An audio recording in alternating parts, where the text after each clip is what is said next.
Здравствуйте, компания Progress Auto. Сегодня краткий обзор трактора Isuzu CL3.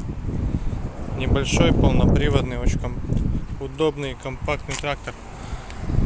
По состоянию резины, переднее левое колесо видно, что новое. Заднее левое колесо то же самое. Состояние прекрасное, резина, можно сказать, новая.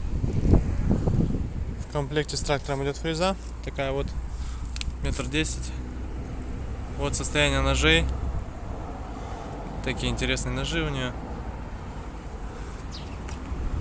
Двухточечное, понятное дело, навесное устройство на этом тракторе. По правой стороне задняя правая шина. Также в идеальном состоянии. Передняя правая шина.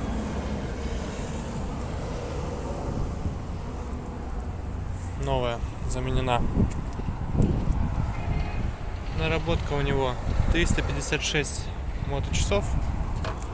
И, соответственно, по состоянию видно, что это правда, потому что, в принципе, водительское место полностью все новое. Присутствуют небольшие потертости, но тем не менее состояние просто отличное. Понятное дело, что присутствует здесь у нас регулировка положения фрезы. По левую сторону основная коробка переключения передач. Снизу под левой рукой вал отбора мощности. Справа раздаточная коробка и блокировка моста заднего принудительная.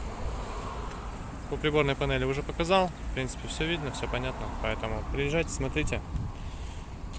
Очень интересный, свеженький тракторочек для небольшого количества земли.